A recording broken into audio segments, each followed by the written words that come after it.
God said it. Hallelujah. Woo. Thank you, Jesus. It's that same voice, all the way from the Old Testament to the New Testament, that is still speaking now. Hallelujah. Praise the Lord. It's that same voice that spoke on the day of Pentecost. And God himself came from heaven and came and dwelt inside of those disciples. It's that same voice speaking to us this morning. God said it, and I believe. Let's go to the book of Ephesians, chapter 6.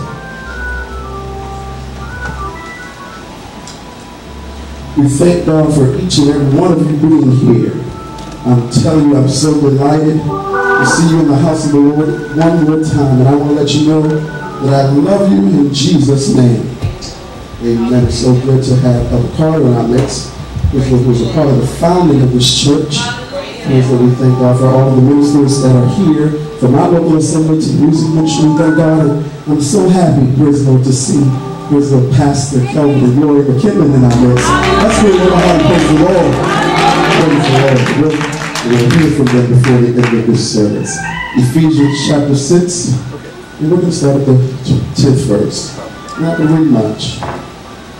Just 10 through 12. Ephesians chapter 6. This is Paul's first prison letter to the church at Ephesus. Ephesians chapter 6. Verse 10 through 12. Finally, my brethren, be strong in the Lord and in the power of his might. Put on the whole armor of God, that you may be able to stand against the wiles of the devil. For we wrestle not against flesh and blood, but against principalities, against powers, against the rulers of the darkness of this world, against spiritual wickedness in high places. I'm going to read the 13th verse as well. It says, wherefore take unto you the whole armor of God, that you may be able to withstand in the evil day, and having done all, to stand. That is the topic today. We use the final word is. The final word is. We're going to go on in strength of praise and worship and the prayers that has already been offered up. We're going to get right into the word of God. Friends, there is a fight going on. Since before we were created, and ask those who are working the sound, you can bring it down just a little bit because I'm getting the echo. There's a fight going on. Since the beginning of time, before we were created, there has been a war between good and evil. This enemy, this devil, this Lucifer, this Satan is threatened by the power and the authority of God. See, at one time he had a home in heaven. At one time he was God's right-hand man, but because of his own pride, because of his own selfishness, he thought that he was greater than God. He tried to put himself in God's stead, and because of this gross mistake, he was thrown out of heaven. Ever since that point of time, he has been fighting for what belongs to God. He has been fighting, trying to get back at the authority and the power of God. He wants this world to believe that he is the one running things. He wants this world to believe that he is the one in charge. There is a fight going on. Everything that God has, he wants. And if he's able, everything that God will allow him to attack, he will do that. You wonder why you may suffer the difficulties you have suffered in your life. You've wondered why you're going through the things that you may be going through right now. It is because that the enemy wants you, and he knows that you belong to God. So maybe if I can have that brother, maybe if I can have that sister, I can say something about the authority of God.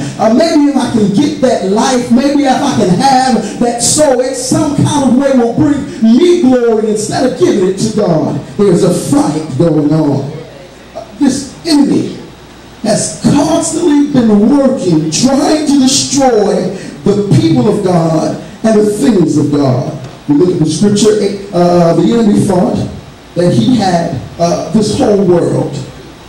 He, as a form of a serpent, came and spoke to Adam and Eve in the Garden of Eve. He thought that if he could get them to partake and to eat of that fruit, then maybe creation would just sometimes crumble. Maybe this beautiful earth that God created would fall, but God gets the last say every single time.